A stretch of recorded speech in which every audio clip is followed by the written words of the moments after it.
So today we're going to walk through the basic ice tank build that I've been using for most of my stuff. And I say basic, and I really shouldn't be, because this is really contingent on a lot of different moving parts coming together in order for it to work correctly. This is a battle tank build. This is a battle tank build out of DPS gear. It is might based. Those are the three primary things to look at. So what does that mean when we unpack it from the standpoint of stats? Well, first off, go over here to the stats and see what they say. We've got 673 base might, which is DPS grade might at this point in conversation. We've got 690 standing defense. 690 standing defense is a lot of defense. Her actual defense in this gear is closer to around 400k. If we switch back over into the DPS role for a moment, you can see the difference there. Might is slightly higher, but defense is substantially lower. 418 versus that 680 that we had a moment ago. The might is still 676, though. A+ stuff there. So what this means is that her defense is significantly higher in tank role, even though she doesn't have tank gear on. Now, there is one drawback to this, and I'm going to point this out right now. Her dominance is very low. Dominance does affect a few things. Dominance affects shields, for example. Dominance affects pulls. Dominance doesn't affect aggro, and if you're still telling people that one, I've got a bridge in London I'd like to sell you. But dominance, that means she's not going to be effective at crowd controlling things inside of higher content or instance content. It doesn't matter so much when you're doing things in the field, like solo work, bounties, and things like that, because the area that you're in is going to adjust you up to a bunch of stats anyways, and one of the things that it will always level out is going to be your primary role stat. If you're a tank, it'll level out your dominance. If you're a controller, it's going to level out dominance and vitality. If you're a DPS, it'll level out your might and precision. If you're a healer, it's going to level out your restoration. So that one's working in her favor in open instance content, but outside of the open world content, in specific instance content, we're looking at the dominance being kind of a limiting factor here. Now, the other side of the coin is restoration is still 187k inside of the situation. Restoration is one of the things that plays into the shield multiplication formula. So 112% restoration plus 150 dominance. 112% of 187 is going to be right around 200k. So her basic shield multiplier going into the situation, or her stat side shield multiplier, I should say, is still going to be around 220, 230, with the dominance that I have going on here inside of the situation, which is good. That's enough to provide you with some protection. Plus, Ice has pretty good shield multipliers, so that's a factor as well. Mods, pretty basic stuff. Blast adapter, we're running her as a battle tank. She's ice. She doesn't really need the absorption adapter. It's nice if you're doing resistance base, or if you're building specifically for defense or durability. It's kind of unimportant if you're building for attack power. Plus, all of her mods in this gear set are the same as the ones in her DPS gear set, and we definitely want the blast adapter for her DPS gear. Ultimate supercharge mod, this is the best of the ultimate tactical mods. I'm sure somebody else would give you a reason for why it's not, but it speaks for itself. Any supercharge you use, 15% supercharge back when you use a supercharge. No matter what that supercharge is, 15% of your supercharge comes back to you. That's 15% of your overall amount of supercharge, by the way, not 15% of whatever supercharge you used. So, bonus round. Escalating might-based ice tank, you want might. Back socket, Winter Ward, reduces the cooldown of the Winter Ward shield by 10%. Reduced shield cooldown, bonus round. Hard to argue with. Core strength, 2% additional damage. Writes itself. Leg sockets. Ice doesn't have any good leg socket mods, and the one mod that is good for leg sockets would be the ultimate leg mod. That would be the other top-notch mod that I would include in my must-have list if you're going to do ultimate mods. You don't need them, but that one's nice to have especially for the ice build, because it increases critical. I don't have it equipped right now because this is entry legs. We're not going to be putting a mod in those until we're up to our next paid for piece of gear. Hands, max damage, duh. And then feet, Tumbling Master. Now, hands, if you don't have Superman, or if you do have other things that you'd like to put there instead, you don't need to use max damage. You can put your empowered channeling there if you don't have Superman. You don't have a solar amp. That way you're not clogging up the works. 2% extra damage does what it says on the box. It's nice. It's not exactly essential, so bear that in mind. Now we're going to go down here to the artifacts part of things. Her artifacts are all level 200 artifacts. I had a lot of Christmas money, so they're Wolfpack artifacts now. Don't judge me. Transformation card, Strategist card, those both speak for themselves. It's straight output multiplier. Quizlet, supercharged generator, additional damage. Pet, sits there and attacks independently of you. Candle of Neron, critical multiplier. We don't use the soul signature ability in this build. There's no point. And then finally, Red Tornado Redistribution Module, aka the most essential tank artifact in the game. If you do not have this on your tank, get it and put it on your tank. This should be the first tank artifact you level up to 200, because it does a bunch of awesome shit. The main thing that it does is in that top paragraph there. Taking damage gives you the following for 10 seconds. Grants you 25% might and 12.5% precision. Damaging enemies heals you for 15% of the damage done. So, you're a tank. Everything you do draws aggro. You're going to take damage constantly. So this bonus is functionally never going away. You are always functionally going to have 25% extra might, 12.5% extra precision, and damaging enemies will heal you for 15% of the damage done every single time you attack. So if you hit somebody for, let's say, 500,000 damage in a single hit, you're getting 75k back as a heal every time you attack. This is a beautiful artifact for tanks in general, but it's essential for a battle tank, and it's perfect for ice. Mods, pretty standard stuff. Got mighty runes, mighty runes, mighty runes, mighty runes. Mighty runes everywhere, because this is a battle tank. We're not building our dominance here. We're not worried about extra dominance. Blue Lantern Ring, White Lantern Ring. They're new. Those are the power array augments we have. I have them equipped. Merry Christmas. So we're going to move over here into allies for a second, and then we're going to talk about the actual nuts and bolts of the loadout and get on to a demo. The allies I have on her for her build, Lex, I don't have them all the way up yet. This is technically an alt. I have 4 characters that are all basically co-main, so I spent basically an equal amount of time on all of them. That means they're all relatively well developed, but none of them are completely finished yet. Still, Lex, level 6, he's going to be around for 43 seconds. Brainiac Field is an awesome ability when you're doing tanking, because it does bonus damage to the boss, and it makes all of the ads slow, which is awesome for being able to outrun them, avoid their attack areas, but also pick them off and get rid of them. That's why Lex. Professor Zoom. Increase movement speed. While in combat, pull abilities grant supercharge. Says it right there on the box. Now, technically I'm not using a pull, so I'm not benefiting from that, but it's a good tank ally for 2 reasons.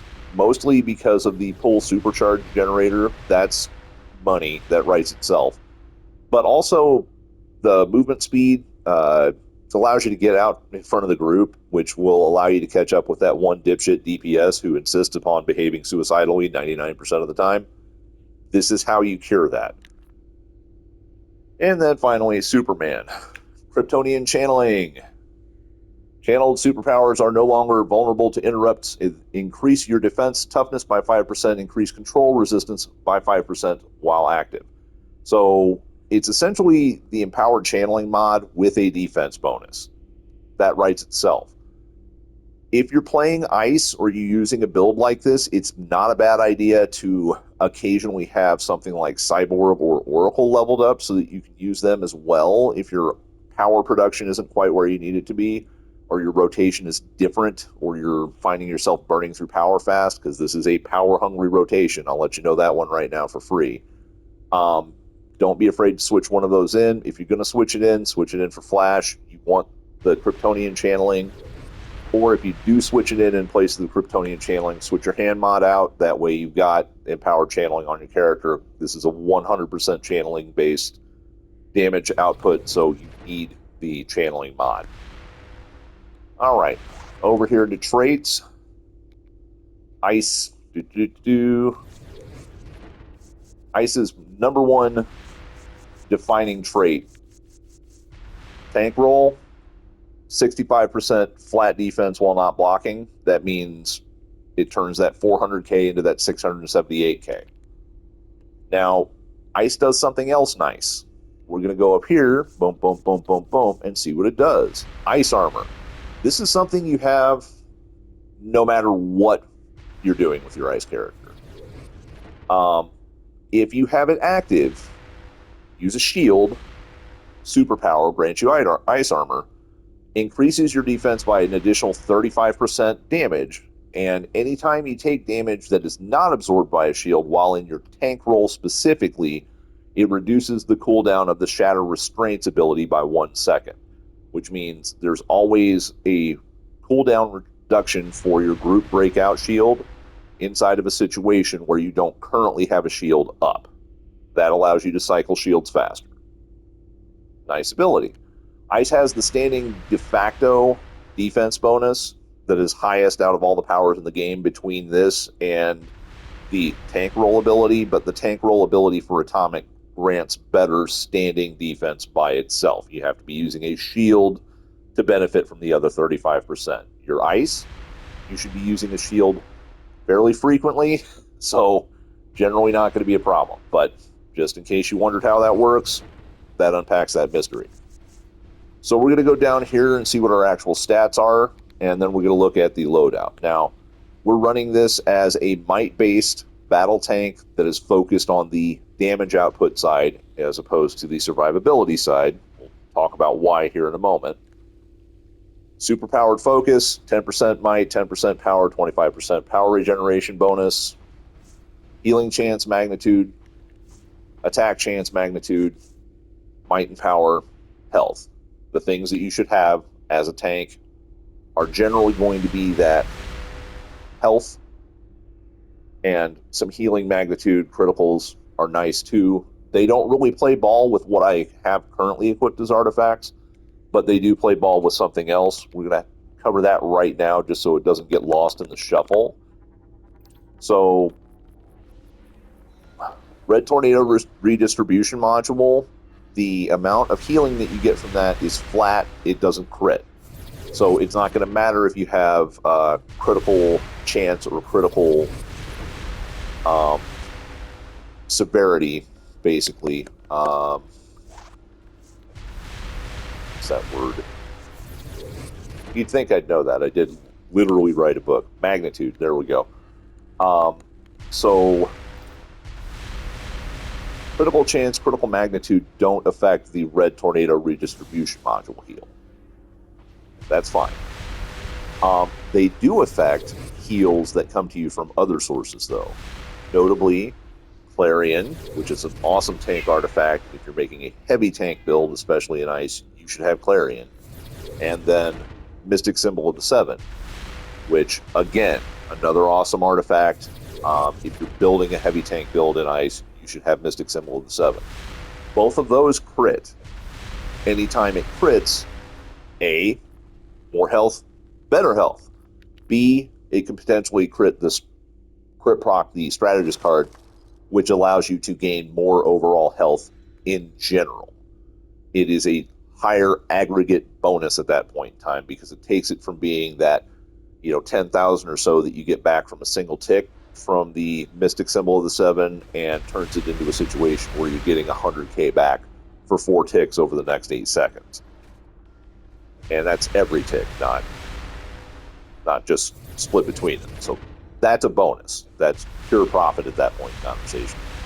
That's why, even though I'm not using, strictly speaking, the healing bonus with these particular artifacts, because I do frequently switch out the Quizlet for the Mystic Symbol of the 7, it's a good idea just to keep it in your loadout, because you want to have it built that way. That way, when you switch it out, you're ready to go. You don't have to go find a respec or anything else like that. You don't need a separate armory for it. You switch out one artifact, and it's going to increase your survivability by an order of magnitude if you're running into a situation where this particular build is not survivable enough. Now, let's talk about the actual loadout. So, I don't use Ice Elemental in her tank loadout for this battle tank build. I don't do that because this tank build is focused on damage output and survivability. Survivability is met by the Red Tornado Redistribution Module and all of these lovely shields. She has all the shields. So many shields. I feel like Donald Trump talking about how many shields she has. Instead, we're running Neo Venom Boost. Neo Venom Boost is awesome. It does what it says in the box. The other 2 iconics that she runs that are from the iconic power tray, Spore Pod. If you have Spore Pod, run Spore Pod. If you don't have Spore Pod, replace it with something else. But Spore Pod is a great iconic because it is a very high output DOT that does have some burst damage built into it, and there's not a lot of moves like it in the game because of that. I would say it's probably one of the best 3 damage over time moves in the game. It's not the best. I'm not going to tell you which one is, but it's not, but it is definitely easily second place pretty much out of any power set. So Spore Pod's great. Hard Light Shield writes itself. It's a heavy shield. It has one of the hardest, or one of the largest magnifiers, one of the largest shield multipliers that you get on a non-supercharged shield. You should have this in your loadout if you're running an ice tank. And then, of course, Neo Venom Boost. Neo Venom Boost gives you a large defense bonus while you have it active, and it also increases your damage output, which are both awesome. So, great. What are we going to do with those things? Obviously, we'll cover them here in a moment, how they actually work. This bottom row is mostly dedicated to having a place for the supercharge and then shields and the new Blue Lantern ability, Beacon of Hope. It's essentially a very small self-contained circle of protection.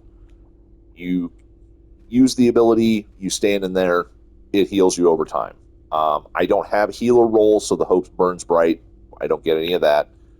20-second uptime, 40-second cooldown, which means half the cooldown is uptime. So it's good for long-term fights, it's good for sustainability, and it's another healing move that you have on a character who can't normally heal themselves. That's the most important part. The offensive rotation looks like this. Spore Pod, clip it into Reflection. Reflection is another ice shield that does damage back to your attackers when they hit you, which also makes it a DPS move, which also means that it can also proc the Red Tornado Module. Boom, boom.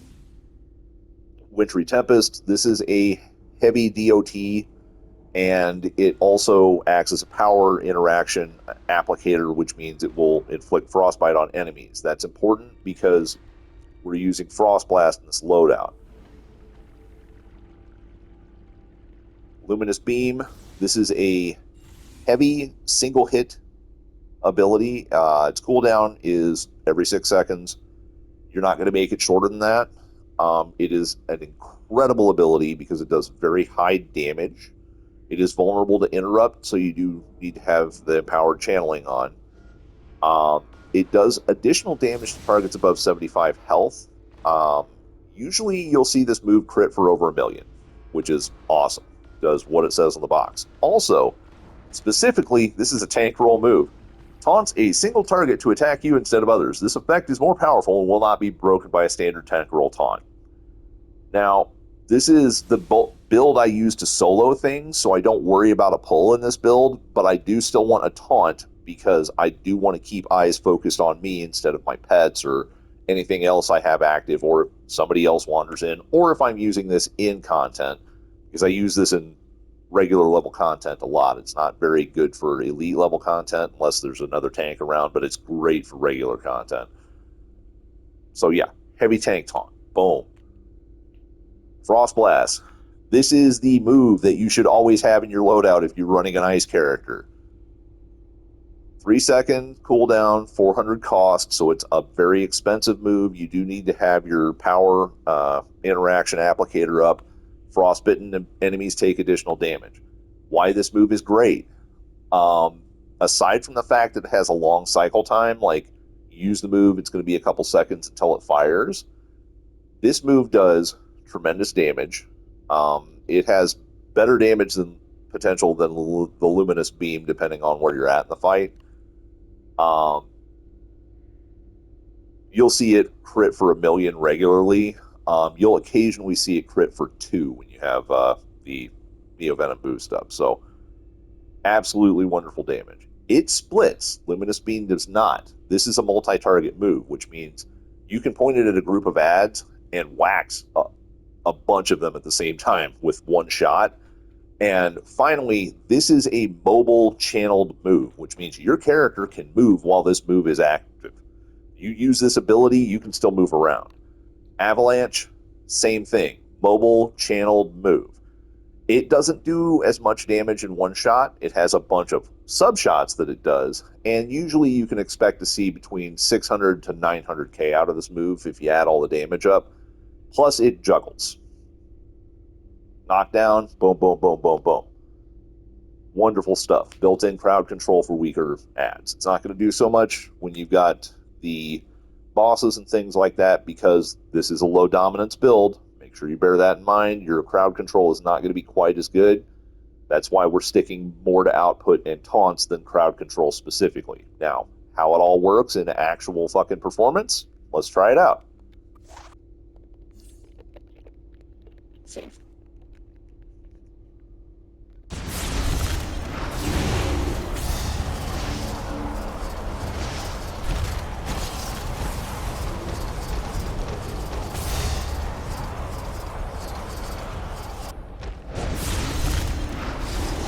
Rotation is very simple.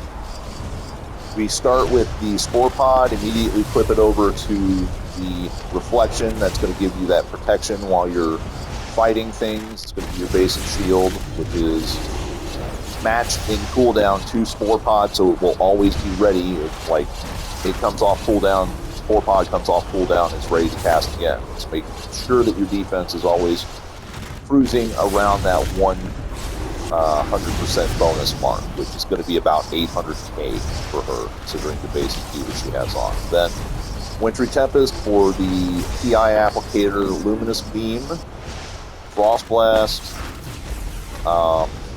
Avalanche,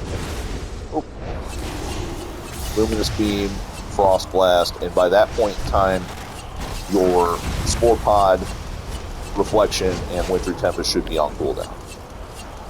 And then boom, wax him, boom, boom, boom, boom. And I don't jump cancel with this rotation because there's no combo moves inside of it, and I'm not using weapon, I'm not using dual wheel flurry, I'm not using brawling or any of those fun things. Weapon taps between these is going to help you dovetail off the animation, but it also gives the additional hits. Additional hits build combo, additional hits build supercharge, additional hits do wonderful things. Now, boom, boom, boom. And as you can see by the damage tracker over in the corner, so far we're doing fairly heavy output, like, 470, 525, 462, 469. And I'm not even being super consistent on my loadout here. As you can see, there are gaps and pauses in this where I'm explaining to you what's going on. So make of that what you will. It does do a lot of damage. That's kind of what I'm getting at here.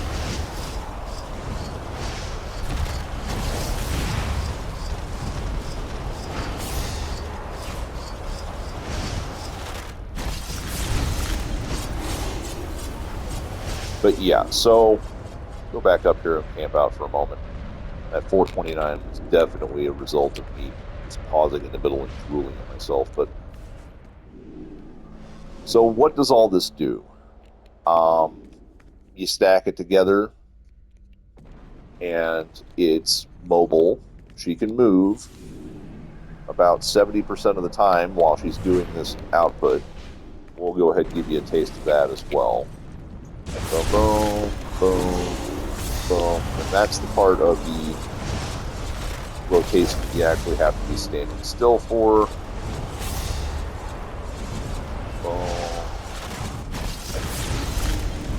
Why is that important? It's like, that's important because it allows you to just manually evade incoming attacks. It allows you to taunt a group of enemies and make them follow you in a certain direction, get them away from your teammates, put them in corners, all sorts of other things. This is one of the great abilities that never really gets talked about when people are talking about why you should be using ice or fire. Fire also has a very mobile channeled loadout. I think my fire character actually has probably better mobility than my ice character does, just from the standpoint of how many moves inside of her general tanking loadout are mobile moves versus, versus moves that you have to stand still for. But my point being, you can make a lot of things happen with this loadout. Average damage, you're going to be looking at around 450, I would say, is probably a good predictable average for this loadout. And yeah, I don't use this for elite content, again, for the most part, because elite content is going to require that you have higher defense, higher durability. You're going to want to build a character that is more focused around their role at that point in time, and then add additional functions to that, as opposed to building a character that is centered around a function and then building the role around that. I think that's the difference between this and the standard battle tank build. The other big thing is mobility. If it's not hitting you, you're not taking damage from it. You don't need to worry about additional defense. Also, the best form of crowd control is DPS. Your DPS is 0 when you're dead, and that applies to things that are hitting you as well. She can kill things quickly. Like, she does better DPS than a lot of DPSs right now. So this is the build that I use. This is what I do raids with. This is what I do solos with when I'm doing heavy bounties. Like when I did the Vice solo, this is the build that I used. I had somebody ask me to post the build video. I think they were doing it, intending it kind of as a gotcha moment. And the reality of circumstance is this. This seems like a lot from the standpoint of a day one player, from the standpoint of anybody who's been here for an extended amount of time. It's not really going to be a tomorrow build. You can't build all of this in a day. But if you had a year with Legendary alone and just daily logins to get your nth metal and your daily stuff, and then just a handful of days spent here and there grinding out some skill points, doing some bounties, and saving up some nth metal for artifacts and shit like that, you could probably do about 75% of this in a 12-month time span. Meaning that it's not impossible to get to either. The other side of that coin, probably the more important side of that coin, is it also matters how you play it and how you apply it. Like, what are you actually using it for? What are your goals, But she could solo raids. She could solo bounties. That's what I wanted her to do. That's what I built her for. And that's how she's built. Have fun.